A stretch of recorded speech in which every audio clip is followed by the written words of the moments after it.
क्षणामध्ये बदलणार आहे. एका ठिकाणाहून लगेच दुसरीकडे निघून जाणार आहे. तर असा हा चंचल मन आहे. आणि मन चंचल असल्यामुळे मग तुमची भाषा चंचल, तुमचे कर्म चंचल, कारण त्याचा निर्माण करणारा मन चंचल असल्यामुळे तसं. म्हणून मग आपल्याकडे बोलण्याचं तारतम्य नाही आहे, म्हणून आपल्या वागण्याचं तारतम्य नाही आहे. कारण मनात तारतम्य नसल्यामुळे बाकीचं तारतम्य उठते. आणि म्हणून भगवान बुद्ध म्हणाले उत्तम उत्तम सुखावह, की ज्याचं मन नियंत्रित आहे तो व्यक्ती सुखी आहे. काय म्हणजे भगवान बुद्ध? ज्याचं मन नियंत्रणामध्ये आहे तो व्यक्ती सुखी आहे. बरोबर आहे की नाही? मग भगवान बुद्ध सुखी आहे की नाही? त्याच्यामध्ये सुखी आहे, त्यांचं मन नियंत्रणामध्ये आहे की नाही? त्यांचं माइंड त्यांच्या हातामध्ये आहे, ते भटकत नाही. आणि तुमचं मन काय बोलायचं कामच नाही, इकडल्या तिकडे तिकडल्या तिकडे नाही, मोठं भटकते मोठं भटकते मोठं भटकते, नियंत्रण नाही. भगवान बुद्धांचं वाक्य आहे उत्तम चित्तम सुखावह. तुमचं चित्त, तुमचं माइंड, तुमचं मन जर नियंत्रणामध्ये राहील तर सुखी बना. कारण नियंत्रित मन कसं असते, ते विशिष्ट दिशेला वळणार असते. तुम्हाला एक लहानशी स्टोरी सांगतो छोटीशी, मग तुम्हाला ध्यानाचं महत्त्व समजेल नाही का? ध्यान आपण कशासाठी करतो? आपल्या मनाला वळण लावण्यासाठी. एक आपले महान शिष्य होते सारिपुत्त भंतेजी, त्यांचे एक शिष्य होते, त्यांचं नाव होतं पंडित. काय नाव होतं त्यांचं? पंडित. त्या बापू एवढे होते, त्या छोट्या मुलाकडे तेव्हा ते चांगले बनले होते. आणि मग भिक्षाटनाचा जो वेळ राहायचा, भिक्षाटनाचा समय राहायचा, मग ते जायचे भिक्षा मागण्यासाठी. तर एक दिवस भंतेजींचं पात्र पकडलं त्यांना आणि भंतीच्या मागे मागे मागे मागे लागले. तर जाता जाता शेती, आता जसा तुमच्या गावात कशा शेती आहे तसं त्या गावात शेत्या होत्या. तर एक माणूस तिथे काहीतरी करून ते पाणी असा आपल्या शेताकडे वळवत होता. मग त्या छोट्या मध्ये विचारलं का भंतेजी म्हणे पाण्यामध्ये जीव आहे का? काय म्हटलं? पाण्यामध्ये जीव आहे का म्हणे? म्हणजे नाही, पाण्याचा जीव तर काही नाही. मग पुढे गेले. तर पुढे गेल्यानंतर एक लोहार व्यक्ती लोखंडापासून पाणी बनवत होता. आणि मग परत भंती छोट्या म्हणजे त्याच्या पंडित म्हणजे विचारलं, भंतेजी म्हणे त्या लोखंडामध्ये जीव आहे का म्हणे? नाही, लोखंडात पण जीव वगैरे काय आहे. परत पुढे गेले. मग एक सुतार माणूस लाकडापासून काहीतरी वस्तू बनवत होता. आणि म्हणलं म्हणजे तुम्ही या लाकडामध्ये तरी जीव आहे का? लाकडात जीव नाही, लाकडात जीव नाही. मग ते पंडित भंतेजी, कोटे भंतेजी, 7-8 वर्षाचं त्यांचं वय होतं. ते भिक्षा पात्र होतं. मोठ्या भंतेजीकडे देऊ दिला, यामध्ये तुम्ही पात्र आणि माझ्यासाठी तुम्ही जेवण घेऊन घ्या म्हणे. आता मी काही तुमच्यासोबत येत नाही. ते म्हणाले कुठे चालला? प्रश्नच आहे ना म्हणजे आता माझ्या मनामध्ये, का तो पाणी निर्जीव असून त्याला वळवलं जाते म्हणे, इकडे जा तिकडे जा तिकडे जा, जाते म्हणे पाणी कोणीकडे. बरोबर आहे ना? पण तुमची शेती राहते इथे, पाणी राहते तिकडे, तो पाणी तुमच्या शेतीपर्यंत आला ना, म्हणजे वळवलं तुम्ही त्याला, वळण दिलं त्या पाण्याला. त्या लोखंडाला तुम्ही वळण दिलं, तो पान वाकडा तिकडे होतं, सरळ बनवलं तुम्ही, बरोबर लोखंडाचे क्रिकेटचे डिझाईन बनवलं तुम्ही, वळण दिलं. लोखंड जेव्हा ती निर्जीव आहे, हे बघा आपण लाकडाला कसं वळण दिलं, किती सुशोभित सुंदर बनवलं लोकांनी लाकडाला, जेव्हा निर्जीव आहे. तर या निर्जीव वस्तूंना म्हणे वळण दिलं गेलं आणि त्याला चांगलं बनवलं गेलं आणि त्याचं कोणी जिवंत नाही आहे आणि मी जिवंत असलेला माणूस आणि माझ्या मनाला वळण नाही, माझ्या वाचेला वळण नाही, माझ्या कर्माला वळण नाही. हे म्हणे काय करू, जेवण करू, या म्हणे पात्र मला आणा म्हणे जेवण, मी जातो म्हणे. बरोबर गेले, ध्यान करत बसले. किती महत्वाचं वाक्य आहे. तुम्ही कधीतरी स्वतःबद्दल विचार करता का? की तुमच्या अवतीभोवतीच्या वस्तू सुंदर आहेत, सुशोभित आहेत, चांगल्या आहेत, निर्जीव आहेत, पण तरी त्या सुंदर आहेत, नाही हा? कारण त्या कोणाच्या तरी मनातून आलेल्या आहेत. कुठून आल्या? कुठून आल्या? आल्या मनातून. आणि जर तुम्हाला हे समजता येत असेल तर कोणत्याही दुकानात जाऊन काम करा. एखाद्या सुताराच्या दुकानात, एखाद्या लोहाराच्या दुकानात, कुठल्या कंपनीमध्ये, ते तुमच्या लक्षात येईल. तर पहिला माणूस कोण आहे? इंजिनियर. कोण आहे पहिला माणूस? इंजिनियर. तो डायग्राम काढतो. काय करतो तो? डायग्राम काढतो. तो पहिला दिमागामध्ये विचार करतो. विचार करून मग तो डायग्राम काढतो. डायग्राम काढून देतो काय असं बनवायचं आहे. मग कशी वस्तू बनते ना आपल्यापर्यंत येते. म्हणजे मन किती महत्वाचे बाबा. तर म्हणून भगवान बुद्धाने काय सांगितलं तर या मनाला वळण लावा. हे मन तुम्हाला पॉवरफुल बनवते आणि या मनाला तुम्हाला वळण लावता आलं पाहिजे. आणि ज्या व्यक्तींना मनाला वळण लावलं तर त्याचं मन राहते त्याच्या ताब्यात. आणि मग त्याचं मन भटकत नाही, कुठेही जात नाही. त्याचं मन मग त्याच गोष्टींवर जाते ज्याला त्या गोष्टीवर न्यायचं राहते, नाही का? बाबासाहेबांचं मन कुठे गेलं? अस्पृश्यता नष्ट करण्याकडे गेलं आणि तिथेच गेलं त्याचं मन, दुसरीकडे कुठेच नाही गेलं. कार्ल मार्क्सचं मन कुठे गेलं? गरिबी दूर करण्यावरच गेलं, दुसरीकडे कुठेच नाही भटकलं. म्हणजे जशी तुम्ही मनाला मग दिशा देता तसं तुमचं मन वळते आणि त्याच्यानुसार तुम्ही तुमचं जीवन घडवू शकता, बनवू शकता.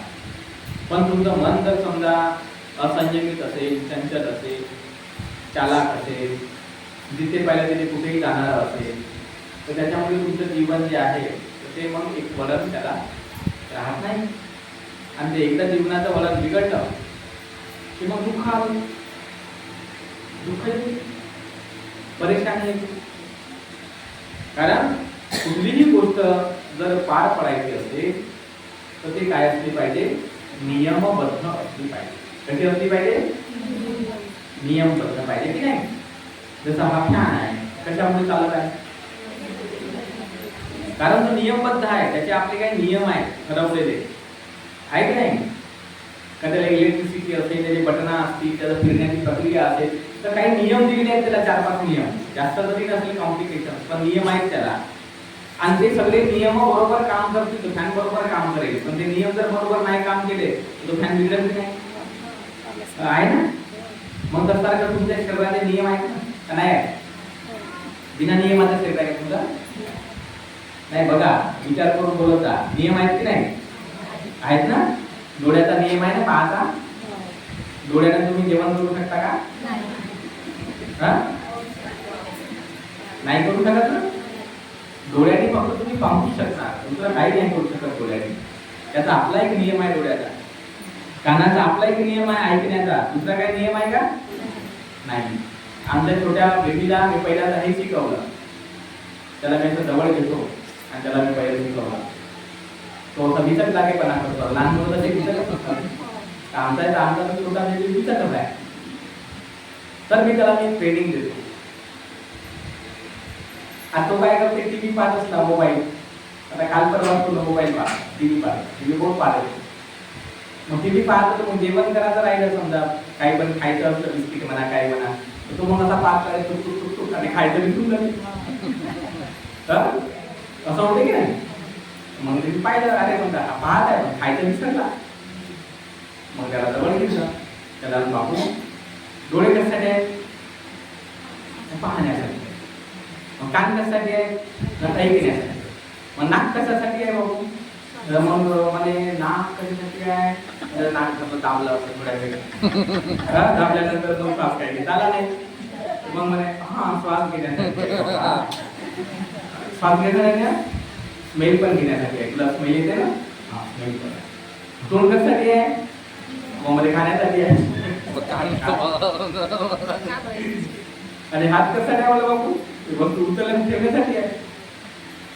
आणि पाय चालण्यासाठी आहे. मग आता तू टीव्हीचं काम काय आहे? पाहायचं. डोळ्याने पाहत आहे तू? म्हणे हो पाहता डोळ्याने.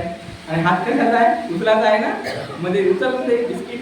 ते कोण पकड हाताचं काम हात करू दे, तोंडाचं काम तोंड करू दे, तोंड खाण्याचं आहे खाऊ दे त्याला. खांबाचं काय काम आहे त्याच्यामध्ये? डोळ्याचं काम करत आहे.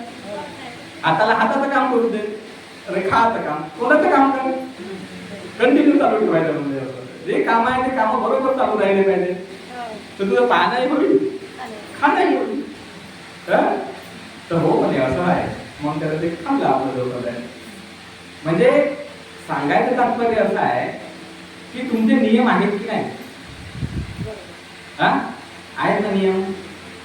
बिना नियमाने शरीर चालत आहे का? किडनीचा आपला नियम आहे, हार्टचा आपला नियम आहे, लिव्हरचा आपला नियम आहे, फुफ्फुसाचा आपला नियम आहे. प्रत्येक शरीराच्या अवयवाचे आपापले नियम आहेत आणि ते नियम पद्धतशीर काम करत आहेत म्हणून तुम्ही सुखी आहात. त्याचा एक जरी नियम बिघडला की तुम्ही पडले बिमार. किडनीचं काम करणं थोडंसं तरी बंद केलं एक दिवसासाठी तरी तुमचा लाख रुपयाचा खर्च आला. हार्टने 5 मिनिटासाठी जर काम बंद केलं की झाला हार्ट अटॅक, मेले तुम्ही. आता ते दिवस संध्याकाळी गायब, डायरेक्ट स्मशानघाट. आहे की नाही? गोष्ट खोटी आहे का? तुमचे प्रत्येक गोष्टीचे नियम आहेत. मग या नियमांना जो व्यक्ती शिकतो तो धम्म शिकतो. समजलं? आणि जो नियमांना नाही शिकू शकत तो धम्म शिकू शकत नाही. धम्म या शब्दाचा अर्थ नियम असा. धम्म म्हणजे काय? नियम. काय म्हटलं भगवंताने? नियम. तो पालीमध्ये नियम म्हणतात त्याला मग धम्म म्हणतात. धम्म म्हणजे नियम. आणि हे सारं जग नियमाने चालत आहे. कशाने चालत आहे? जेव्हा जुन्या काळात भगवान बुद्धाला प्रश्न विचारला होता, लोक त्यावेळी मान्यता ठेवायचे की बाबा हे जे काही सारं चालते कोण चालवते?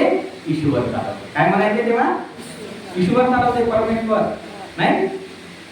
पण भगवान बुद्ध म्हणले का कोणी ईश्वर नाही, कोणी परमेश्वर नाही. जे काही जग चालत आहे नियमाने चालत आहे. कशाने चालत आहे? नियमाने चालत आहे ना. मग आता लक्षात ठेवा हा शब्द, विसरायचा नाही. मी सांगितलं, मी वारंवार सांगायला नाही तुम्हाला. त्याच्यामुळे मी जे सांगतो तुम्हाला ते एवढं सिंपल करून याच्यासाठी सांगत होतो तुमच्या लक्षात राहायला पाहिजे, डोक्यात बसलं पाहिजे. नाही माझ्याकडे बोट काढता पाठायचं मला बोट सांगू शकतो मी, पण ते मी याच्यासाठी तुम्हाला शिकवायचं आहे. मला प्रशिक्षण तुमच्या लक्षात राहिलं पाहिजे, तुमच्या डोक्यात बसलं पाहिजे, तुमच्या समजलं पाहिजे का तुमचं जीवन तुम्हाला जगता आलं पाहिजे. हा मुख्य उद्देश आहे आमचा प्रशिक्षणाचा. काही विद्वत्ता पासून मला काय भेटणार आहे? मी किती विद्वान आहो का होणार आहे? माझा फायदा त्याच्यात नाही का? विद्वत्तेने काय फायदा घेता होत नसते. हो तुम्ही पाहुणा विद्वत्ता त्याच्यात काय नसते. तुम्हाला समजलं पाहिजे. तुम्हाला एकदा समजलं ना का मग तुमचे मालक तुम्हीच बनता. माझं काही काम नाही पडत. मग तर तुम्ही हे पहिलं समजून घ्या की नियमाने सर्व चालत आहे. मग आपलं शरीर जे आहे नियमाने चालत आहे, वाचा आहे नियमाने चालत आहे, मन आहे नियमाने चालत आहे. आणि समजा तुम्हाला एक नियम माहीतच नाही आहे तर काय होईल? त्याचं बिघडेल का नाही? बिघडेल की नाही? आज तुमच्या घरी टीव्ही आहे समजा, ते नियमाने चालत आहे पण आपल्याला माहीतच नाही आहे तर मग बिघडून गेली. कोणाला बोलवा लागेल? मग झाले पैसे आले खर्च. हे शरीर नियमाने चालत आहे, माहीतच नाही आहे, बिमार पडले, कुठे जाल? डॉक्टरकडे. मग ते डॉक्टर म्हणाले द्या रे बाबा पैसे काढा म्हणाले, द्यायला लागले. आणि म्हणून भगवान बुद्ध म्हणाले की अरे बाबा तुमचं चांगलं जीवन आहे, सोन्यासारखं जीवन आहे तुमचं, एवढं चांगलं शरीर तुम्हाला भेटतं, महान तुमचं पुण्यवान लोक आहात तुम्ही या नियमांना थोडंसं शिका. आणि नियमाला एकदा तुम्ही थोडंसं शिकले की मग तुम्हाला दवाखान्यात फारसं नाही जायला लागत. कधी कधी जायला एकदम काही जास्त नाही जायचं काम करत, मग थोडंसं जायचं काम करत. मग किती बऱ्या भगवान बुद्धाने सांगितले नाही? अरे एवढा चांगला मार्ग भगवान बुद्धाने दिला आणि आपल्याला वाटते का भगवान बुद्धाने काय सांगलं?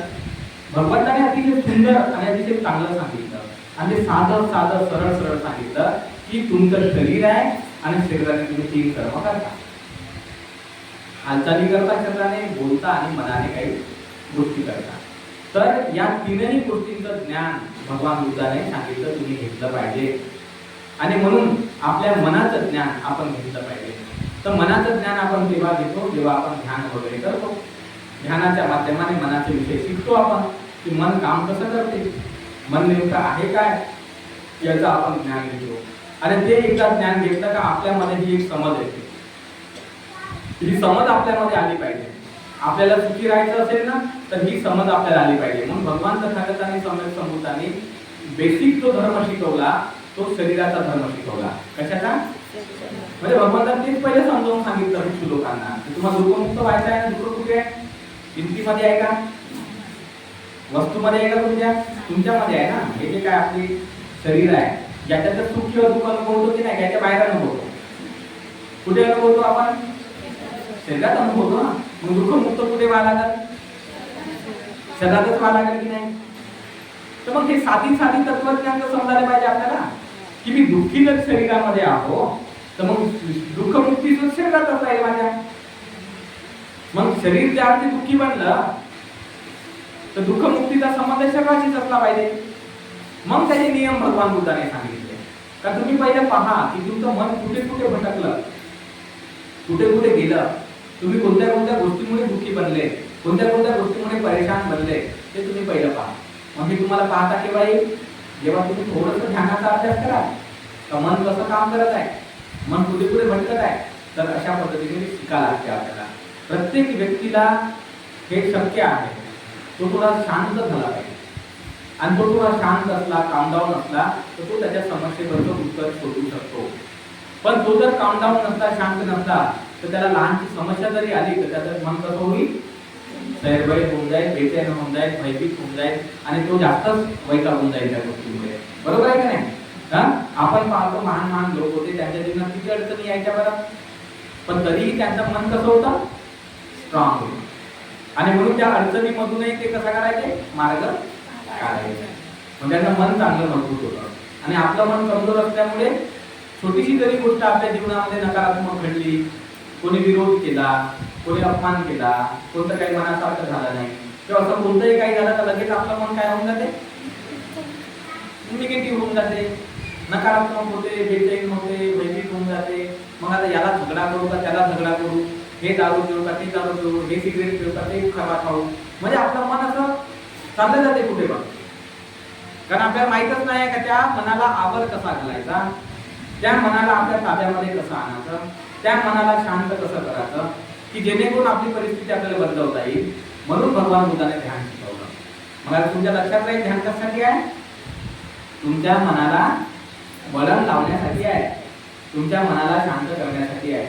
जसं तुम्ही शरीराने कोणतं काम करून एखादा उद्देश पूर्ण करता, वाचेने एखादं काम करून तुम्ही एखादा उद्देश पूर्ण करता, तसंच मनाने काम करून पण तुम्ही तुमचा उद्देश पूर्ण करता.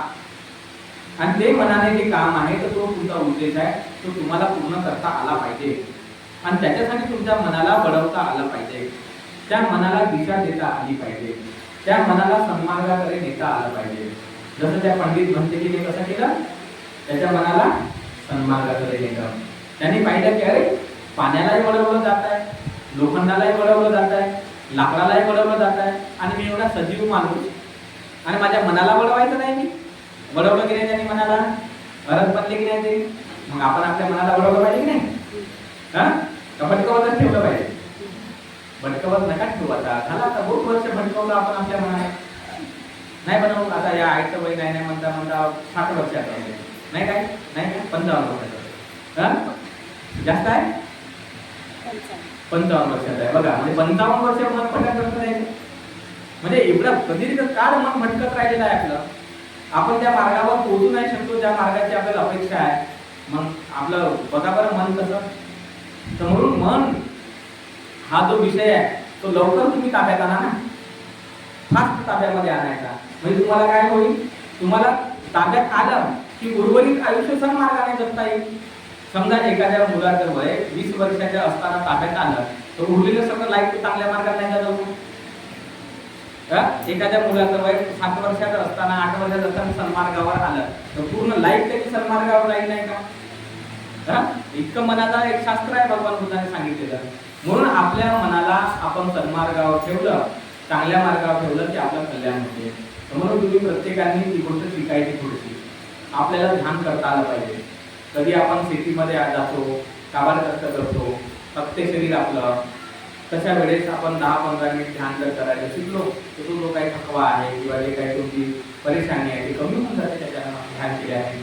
नाही का, तुमचं मन प्रसन्न होते, आनंदी होते, परत तुम्हाला नवीन कल्पना येते, नवीन कोणत्या आयडिया सुचतात की काल आपण इंद्र बाबा या पद्धतीने केलं होतं, पण त्याच्यानंतर मला उशीर लागला होता, पण मी या पद्धतीने जर केलं असतं तर मला लवकर झालं असतं. दिमाग किती केलं म्हणजे तुम्ही शिकता तुमच्या याच्यातून का हे केलं तर काय होईल, ते केलं तर काय होईल, म्हणजे तुम्हाला तुमच्या कामाचा पूरक निर्माण होऊ शकतो. काल मी जागा अशी झाडली होती, पण मला वेळ जास्त लागला होता, साफाई बरोबर नव्हतं झालं, पण मी या आयडिया घालण्याची कदाचित लवकर झालं असतं. आणि दिमाग येतो ना, पण ते मनच जर तुमचं भटकत राहिलं कोणीकडे तर दिमागच येणार नाही ना.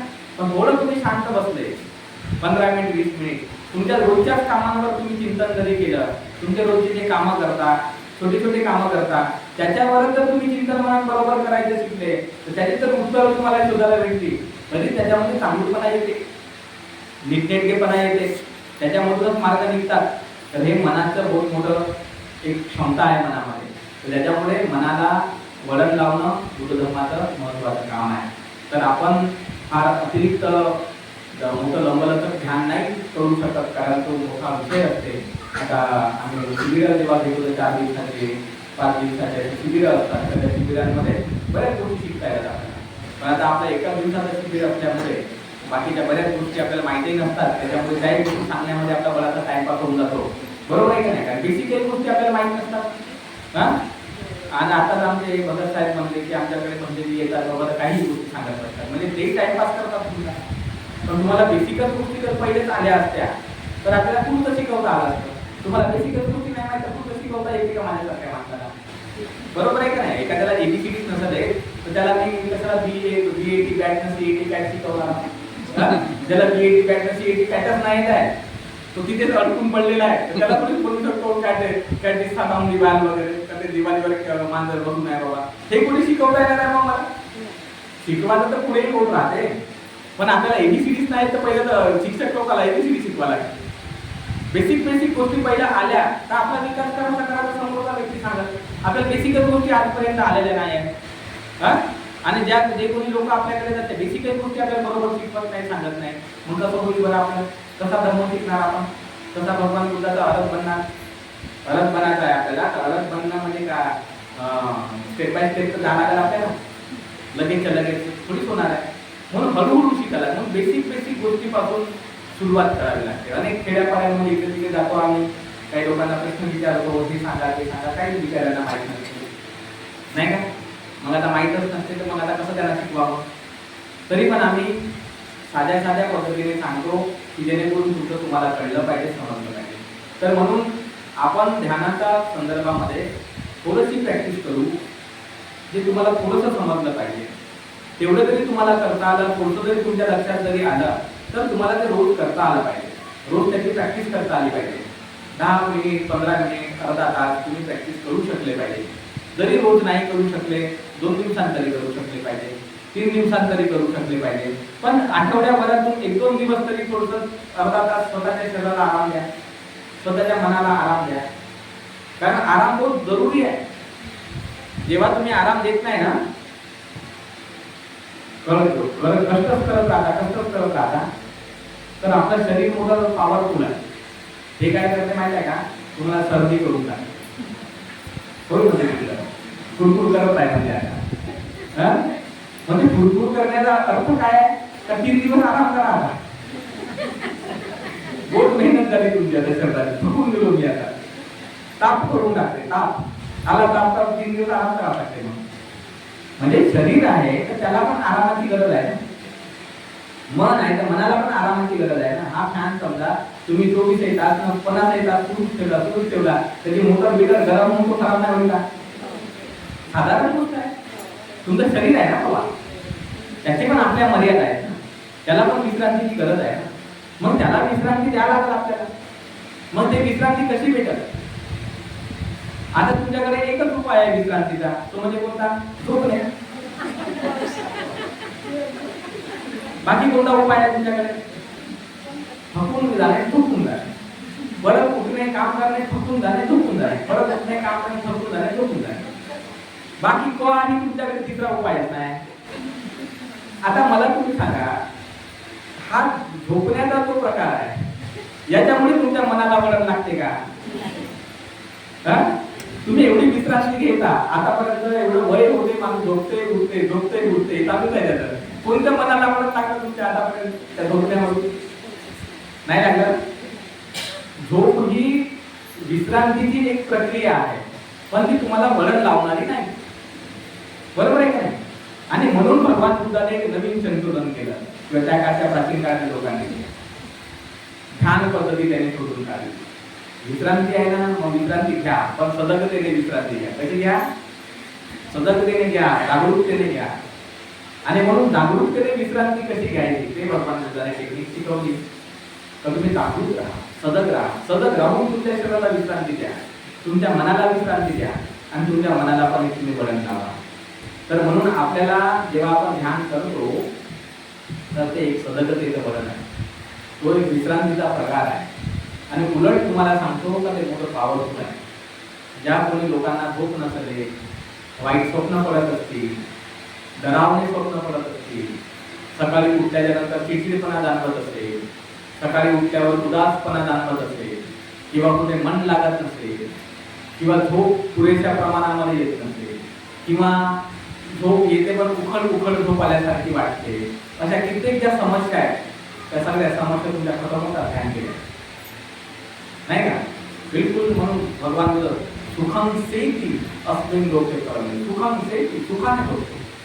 तुम्हाला सुखाने झोपायला आहे का नाही विचारले? अशी माणसाला झोप कशी आहे तरी सुखाने झोपायला. तो बिलकुल उद्विग्न होऊन झोपला नाही पाहिजे. तो झोपल्याच्या नंतर त्याला विश्रांती वाटली पाहिजे. त्याला कुठलेही डरावणे स्वप्न नाही पडले पाहिजे का कोणी भूतच आला बाबा छातीवर बसला, कोणतरी मरूनच गेला, कोणतरी पाण्यातच बुडला, कोणतरी आगीतच सापडला, तिथून पण हळहळून जागा होते माणूस, अरे यार कोणतरी बुडला रे बुडला वाचरावं, असे स्वप्न पडतात. कशामुळे पडतात? तुमचं माइंड, तुमचं मन शांत नाही आहे, उद्विग्न आहे, परेशान आहे, आणि ते आतल्या आतमध्ये ब्रेन जो आहे तुमचा काम करत राहते, आणि काम करत राहिल्यावर मग ते कुठे नाही गेले तो प्रकार होणार. तर किती मोठी समस्या आहे.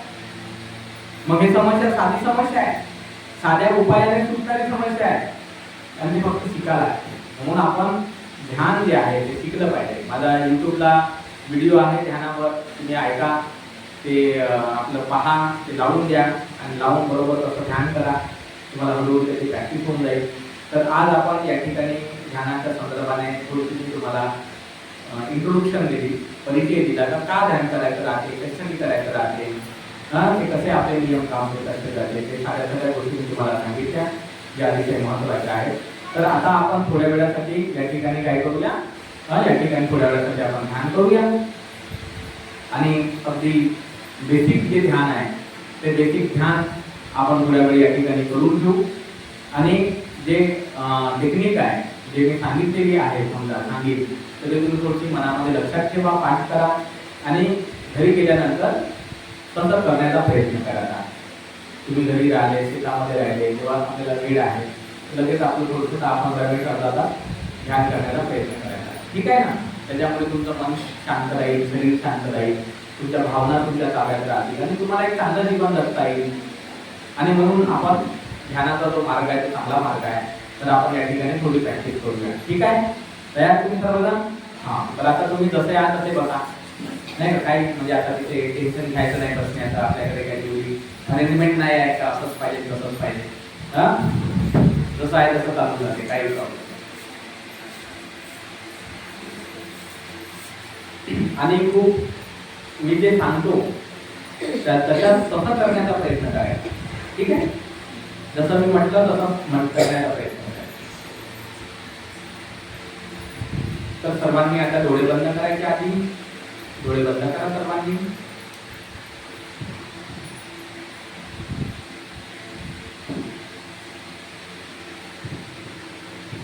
मध्ये काही डोळे उघडायचे नाही. आता आपल्याला पूर्ण आपल्या मनाला, शरीराला बघायचं म्हटल्यावर बाहेरच्या गोष्टीचं काही जास्त टेन्शन घेत नाही बघायला.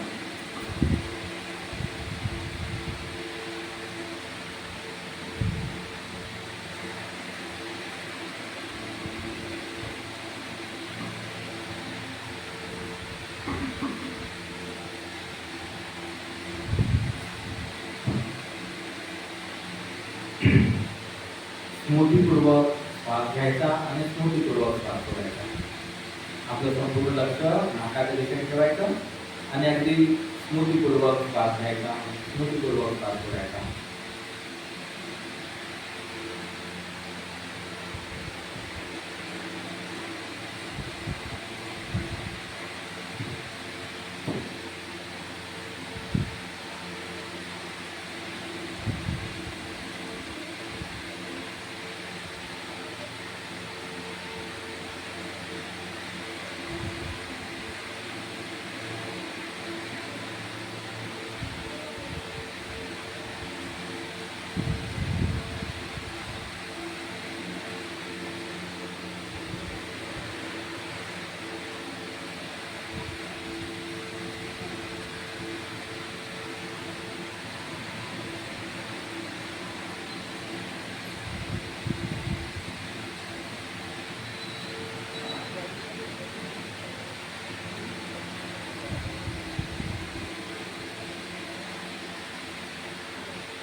दीर्घ श्वास घेताना दीर्घ श्वास घेत आहे जाण्याचं, दीर्घ श्वास सोडताना दीर्घ श्वास सोडता येत आहे.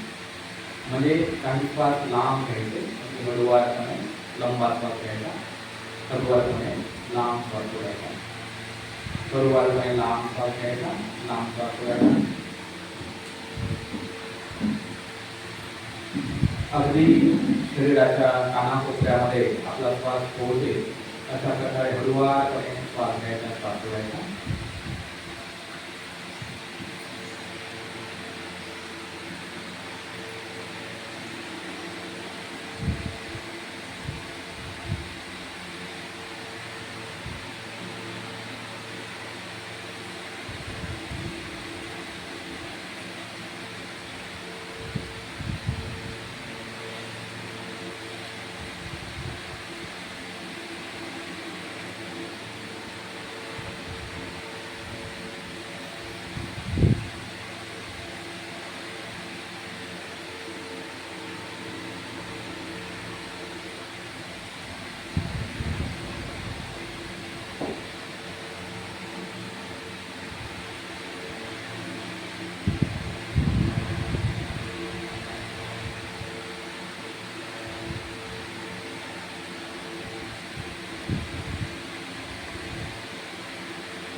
आता रसवस श्वास घ्यायचा, रसवस श्वास सोडायचा. जो काही नॉर्मल श्वास आहे, छोटा श्वास आहे, तो छोटा श्वास घ्यायचा, छोटा श्वास सोडायचा.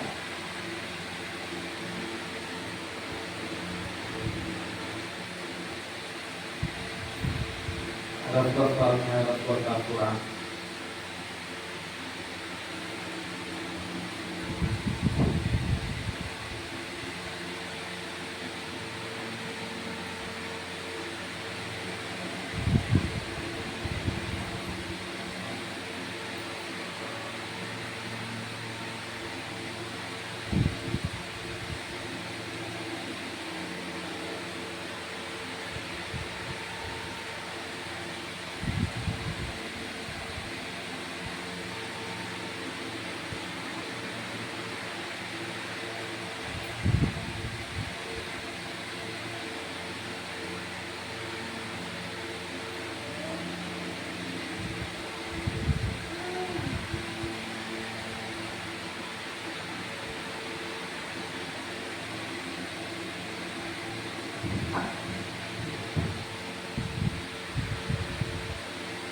आपलं संपूर्ण लक्ष श्वासांवरच ठेवायचं आहे आणि रसतो श्वास घेताना रसतो श्वास सोडताना म्हणजे जो काय आपला सामान्य श्वास आहे तो घेत राहायचा सोडत राहायचा. आणि आता आपल्या मनाच्या माध्यमाने संपूर्ण शरीरामधील संवेदनांना अनुभव करीत श्वास घ्यायचा, अनुभव करीत श्वास सोडायचा. म्हणजे आता आपल्या मनाला शरीराच्या वेगवेगळ्या अंगांमध्ये घेऊन जायचं, पायांमध्ये आणि डोक्यांपर्यंत वेगवेगळ्या अंग प्रत्यंगांमध्ये आपल्या मनाला घेऊन त्या ठिकाणी काय काय संवेदना आहेत हे बघण्याचा प्रयत्न करायचा. काय काय हालचाली आहेत, काय काय आहे ते बघण्याचा प्रयत्न करीत श्वास घ्यायचा, श्वास सोडायचा. पूर्ण स्कॅनिंग करायची शरीराची वेगवेगळ्या भागांची आपल्या मनाच्या द्वारे पूर्ण समजून घ्यायचं. कुठे काय आहे, कुठे दुसरी संवेदना, सुखद संवेदना, काही प्रतिक्रिया काय आहे सगळं समजून घ्यायचं. समजून घेताना श्वास सोडायचा, श्वास घ्यायचा.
अगदी पायाच्या सर्गांपासून डोक्यापर्यंत, डोक्यापासून तर पायाच्या सर्गांपर्यंत अंग प्रत्यंगांमध्ये ज्या काही संवेदना असतील, ज्या काही हालचाली असतील, ज्या काही प्रतिक्रिया असतील, त्यांना सर्व अनुभव करीत श्वास घ्यायचा, अनुभव करीत श्वास करायचा. यानंतर संपूर्ण शरीराला प्रक्षुब्ध करीत शांत करीत श्वास घ्यायचा. संपूर्ण शरीराला प्रक्षुब्ध करीत शांत करीत श्वास सोडायचा.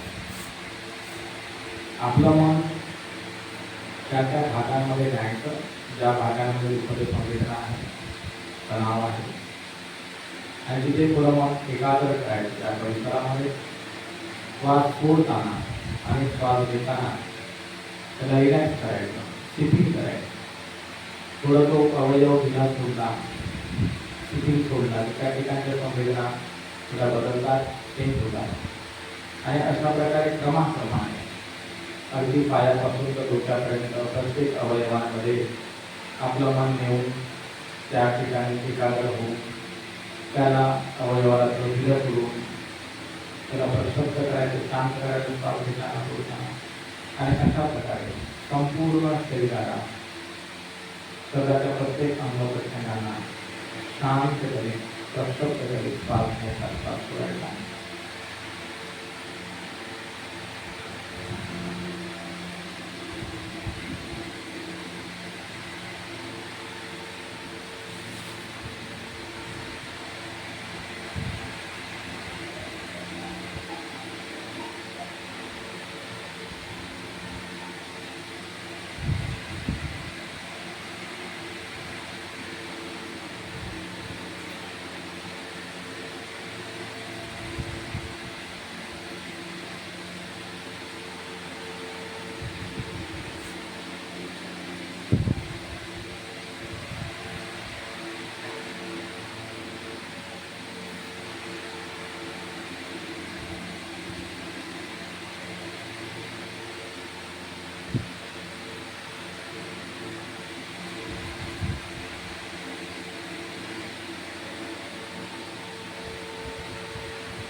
संपूर्ण शरीराला शांत प्रक्षुब्ध अनुभव करीत राहा.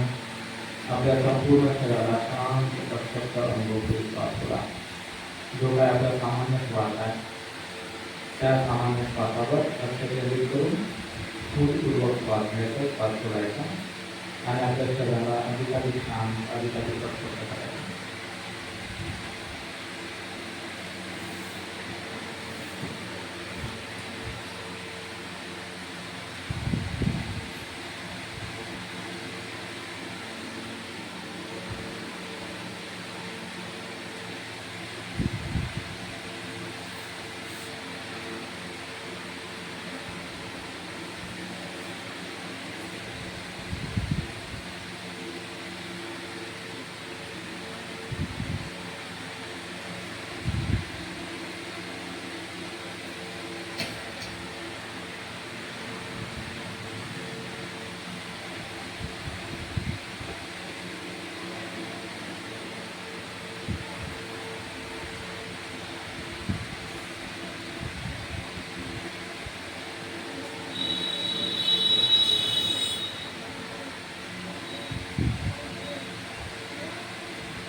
संपूर्ण शरीराला शांत आणि रिलॅक्स अनुभव करीत श्वास आणि काही दीर्घ श्वास घ्यायचे, दीर्घ श्वास घ्यायचा, लांब श्वास घ्यायचा, लांब श्वास घ्यायचा, काही लांब श्वास घ्यायचे, लांब श्वास घ्यायचा,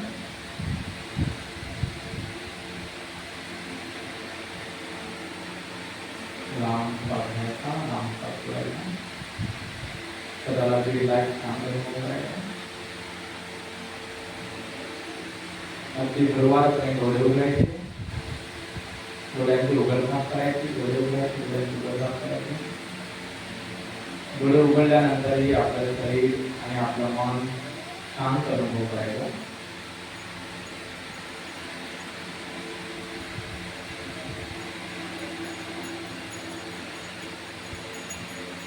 डोळे उघडल्यानंतर आपलं मन शांत आणि प्रक्षुब्ध अनुभव करायचा. आपलं लक्ष श्वासांकडे करायचं.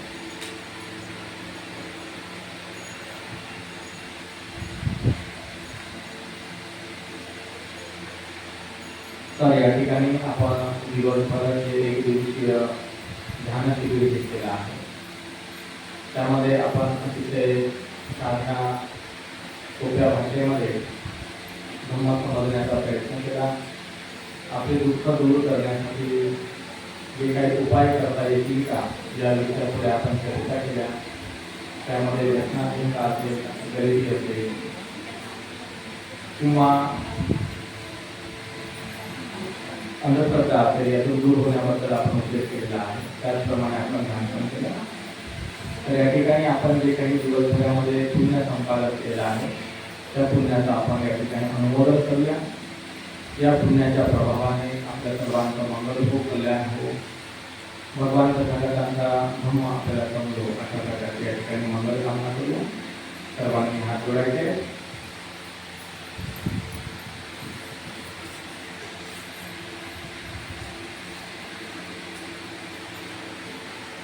एतावता चतुर्मेहि संपदां पुण्यसंपदां सप्ते देवा अनुमोदन्तु सततं तत्विदुर्या दानं ददन्तु तत्सहाय शीलं रक्षन्तु सर्वदा भावनां विजयतां गच्छन्तु देवतागता सप्ते बुद्धा बलवत्ता वन्ते आनन्दजङ्गलम् अर्हन्तानन्दते वेगारक्षं वदामि ततो आकाशता जगन्नाथा देवानागामहिता तुल्यं चिरंतु शासनं आकाशता निर्ममन्ना देवानागामहिता तुल्यन्तं अनुमोदित्वा चिरंतु देशनं आकाशता निर्ममन्ना देवानागामहिता तुल्यन्तं अनुमोदित्वा चिरंतु संतरति भवतु सर्वमङ्गलं रक्षन्तु सर्वदेवतां सर्वबुद्धां भावेन सदा स्वस्ति भवन्तु भवतु सर्वमङ्गलं रक्षन्तु सर्वदेवतां सर्वधर्मान् भावेन सदा स्वस्ति भवन्तु ते भवतु सर्वमङ्गलं रक्षन्तु सर्वदेवतां सर्वसङ्घान् भावेन सदा स्वस्ति भवन्तु ते. सर्वांनी आपण भगवान बुद्ध धम्म आणि संघाला वंदन करूया. बुद्धं नमामि, धम्मं नमामि, संघं नमामि. सर्वांचं मंगल हो, सर्वांचे कल्याण हो, सर्वांना दुःखमुक्तीचा मार्ग लाभो. या प्रकारे आपण आजचा जो दिवस आहे तो शिबिराचा दिवस या ठिकाणी संपन्न होत आहे. आणि हे जे काही शिबिर होतं आपलं एक दिवसीय ध्यान आणि धम्म प्रशिक्षण शिबिर ते आपण या ठिकाणी संपन्न करीत आहोत. तर यानंतर जे काही आपले आयोजक आहेत त्यांना जर काही सूचना द्यायच्या असतील किंवा काही सांगायचं असेल, आभार प्रदर्शन असेल, काय असेल ते त्यांनी आता पुढची कारवाई त्यांनी करावी.